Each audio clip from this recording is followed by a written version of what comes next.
Thank you, Mr. Chairman. I want to thank the three of you for your outstanding service to our country. General Austin, in particular, I want to thank you for all you've done for the Army and America.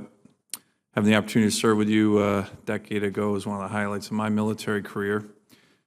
Although I must say I am a little concerned about the lack of Marines sitting behind you, so I know that was a joke.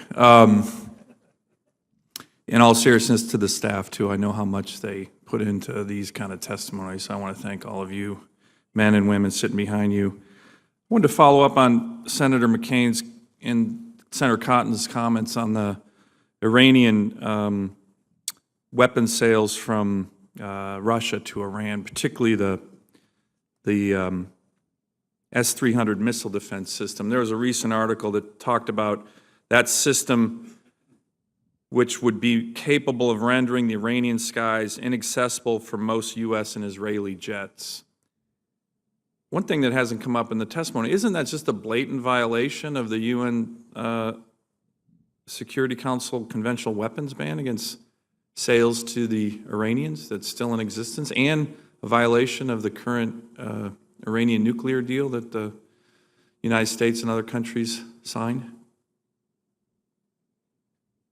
Senator, I don't know if it's a violation of the nuclear deal. I'll have to research that a bit, but clearly it's concerning to everyone.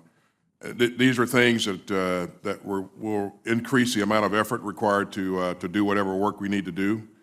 We will certainly find the ways and means to get the job done if required to do that. But this makes it a little bit more difficult, but not impossible, Senator.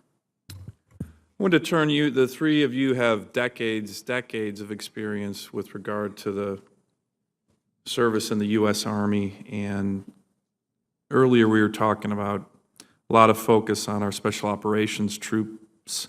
There seems to be less focus, in my view, on our conventional Army. As you know, the QDR in 2014 required the Army to get down to a number of 450,000 active duty soldiers. I think General Milley and others in the Army are looking at that as bringing very high levels of risk given the new security challenges that our nation faces, not only in CENTCOM and the AFRICOM AORs, but really all over the world. I'd like your professional military opinion on that number, given the increased threats that you personally see in your different AORs, the transnational terrorists that you are focused on, General Votel.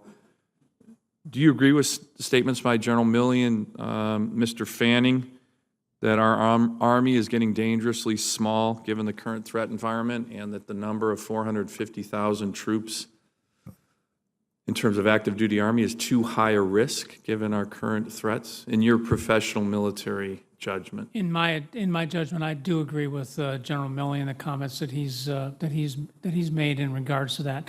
I would just add, as I mentioned in my comments here, that as the Special Operations Commander, we are extraordinarily dependent on the services, and the Army in particular, because of what they bring an institutional and infrastructure capability that we are absolutely and 100% dependent on. So I am concerned as these reductions take place, the impact that it has on us directly and indirectly. So, General, that's a great point, because I think there's a lot of focus in this committee that said, well, we don't need big conventional forces. We don't need airborne troops anymore because we got these great special operators. And they are great special operators, but they certainly can't do it all in today's threat environment. Isn't that correct?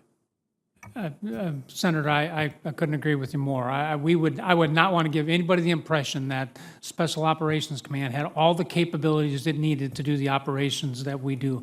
Literally everything we do is supported by some conventional force, whether it's ISR from the Air Force, close air support from them, basing from the Army, logistics supports, at sea capabilities by the Navy. So we're extraordinarily dependent on all of the services to support our activities.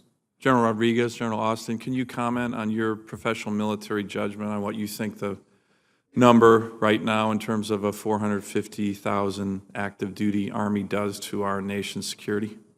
Yeah, I absolutely agree with the Chief of Staff of the Army. That's high risk, and that's how he characterized that for because of all the both the current operations that are going on with counterterrorism, as well as the threats from you know, the four major challenges out there between Korea, Iran, China, and Russia. Thank you.